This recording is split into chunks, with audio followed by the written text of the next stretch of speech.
तो देश के गृह मंत्री अमित शाह को आप सुन रहे थे, जिनका यह कहना कि आतंकवाद का खात्मा बहुत जरूरी है। लगातार उस दिशा में रणनीतियां बनाई जा रही हैं। चलिए बात करेंगे अगली खबर के।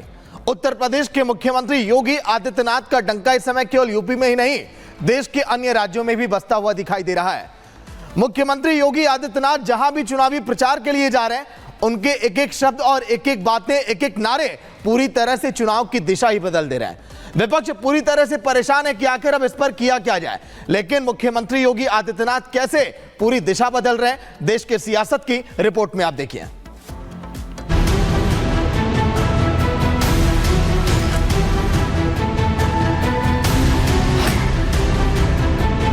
एक है तो नेक है।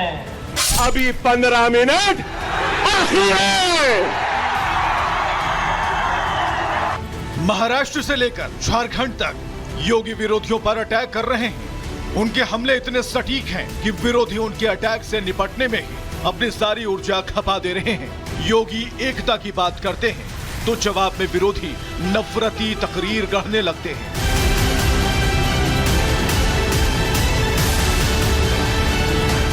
खासकर योगी के बटेंगे तो कटेंगे के नारे से जैसे पूरा विपक्ष ही तर्कहीन हो गया है। बीते रोज भी सीएम योगी ने महाराष्ट्र में विरोधियों पर जमकर हमला बोला।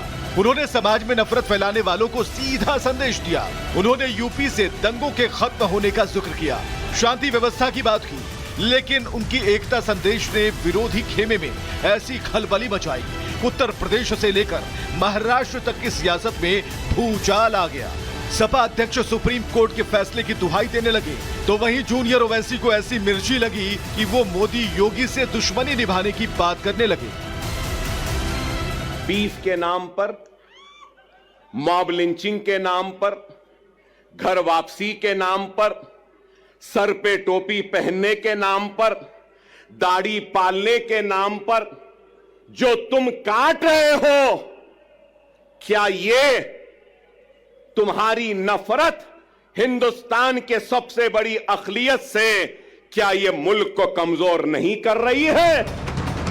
जूनियर ओवैसी की ये बेचैनी वाजिब भी है, क्योंकि महाराष्ट्र में योगी के एंट्री से विरोधियों को झटका तो लगा ही है। उस पर जिस तरह से वो समाज को बांटने वाले राजनीतिक दलों पर अटैक कर रहे हैं, उसने विपक्ष के सामने वजूद बचाने की चुनौती पेश कर दी है।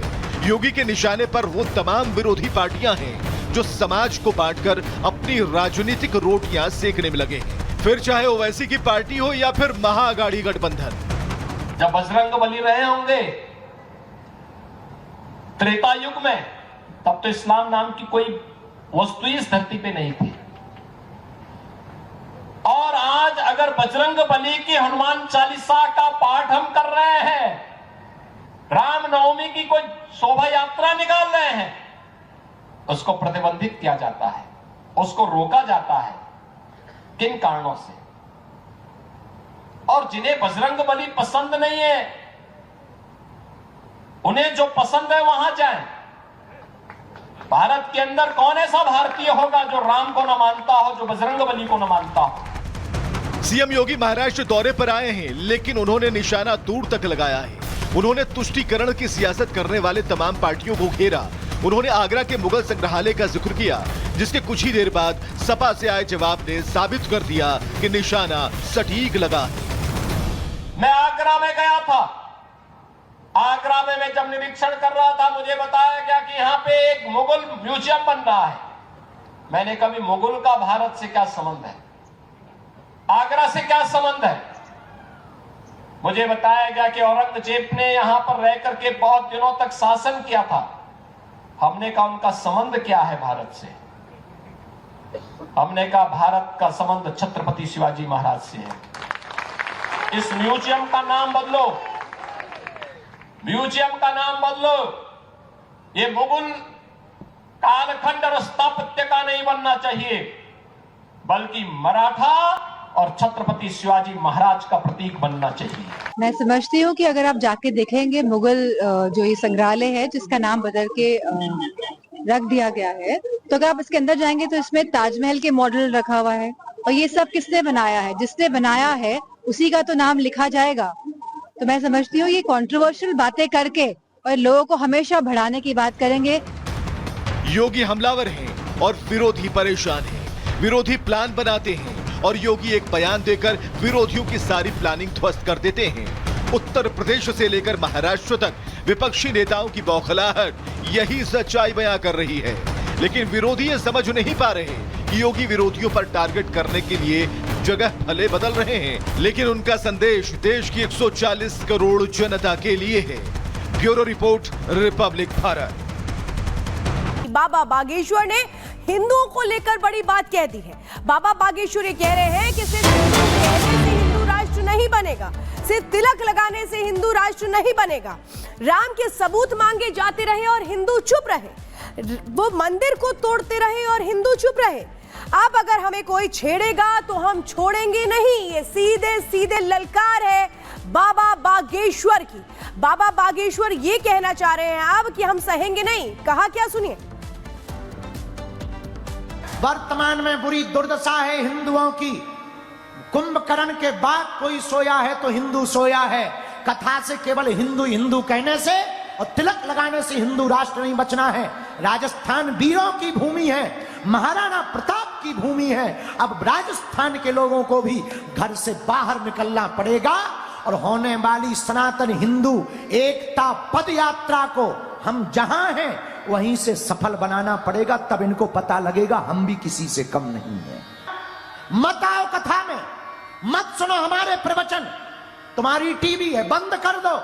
हमारे तन में जब तक प्राण रहेंगे हम हिंदुओं के लिए बोलेंगे, हिंदुओं के लिए लड़ेंगे। अब हमने विचार कर लिया मंचों से हिंदू राष्ट्र नहीं बनना है। अब हम गांव गांव जाएंगे, पद यात्रा करके हिंदुओं को जगाएंगे और जो छेड़ेगा उनको अब छोड़ेंगे नहीं।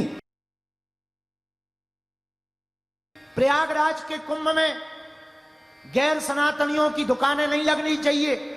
हमने कहा भाई साहब हमने क्या गलत कह दिया, मक्का मदीना में हमारे हिंदुओं की दुकानें वो लगवा दें। इतना ही भाईचारा बनाना है। वहां हमारे हिंदू भी तो गरीब हैं, उनकी मजार के सामने लगवा देवें, तब तो तुम लोगों की जलती है। इसलिए अब सुन लो कान खोलकर, अब वो हिंदू नहीं है कि तुम छेड़ोगे और ये डर करके भाग जाएगा। मेरे पागलों, हमने हिंदुओं के लिए प्रण लिया है कि अगर तुम छेड़ोगे तो हम छोड़ेंगे नहीं तुमको। अब वहीं देवकीनंदन ठाकुर भी लगातार यही कह रहे हैं। सीएम योगी ने जिस बात का जिक्र किया, लगातार उनकी आवाज को बुलंद किया जा रहा है कि हिंदू एक रहें, एक नहीं रहेंगे तो बटेंगे। और आपने बाबा बागेश्वर को भी सुना है, देखिए आप। तो देखिए फिलहाल ये बड़ी खबर, कथावाचक देवकीनंदन ठाकुर का बड़ा बयान सामने आया, जिन्होंने इस बात का जिक्र किया धर्म की लड़ाई लड़ना विरोध नहीं कर्तव्य है, सनातन को मिटाने की कोशिश हो रही है। देवकीनंदन ने कहा अगर हम अब नहीं समझे तो हमें पछताना पड़ेगा। अकबरुद्दीन पर भी देवकीनंदन ठाकुर का बयान आया, हमें डराने की कोशिश ना करें। देवकीनंदन ठाकुर ने कहा डराने की कोशिश की तो बोलने लायक नहीं रहोगे। सुनिए आप। देवकीनंदन ठाकुर आज उन्नाव में ये सनातन यात्रा कर रहे हैं, क्योंकि आज से 13 तारीख तक कथा शुरू होनी है, उससे पहले सनातन यात्रा निकाली जा रही है। इस वक्त हमारे साथ बात करने के लिए मौजूद है सर। सनातन यात्रा आप निकाल रहे हैं उन्नाव में, क्या कुछ संदेश देने की कोशिश? सनातन यात्रा के माध्यम से सभी सनातनियों को जगाने का प्रयास है। और यहाँ अब 7 दिन राम कथा होगी। राम कथा के माध्यम से भी देश में सनातनियों को जगाने का प्रयास किया जाएगा।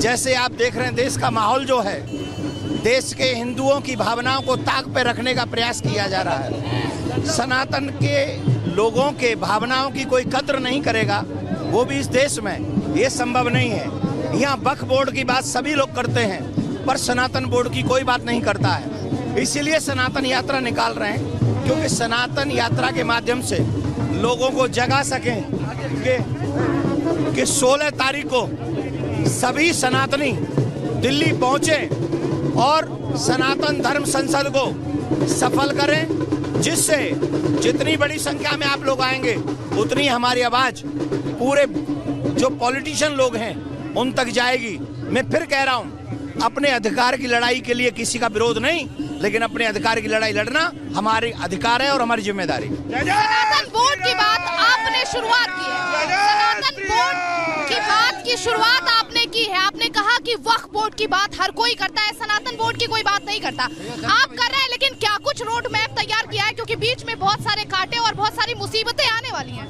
कोई भी लड़ाई आप लड़िए, कोई भी लड़ाई प्रारंभ करिए,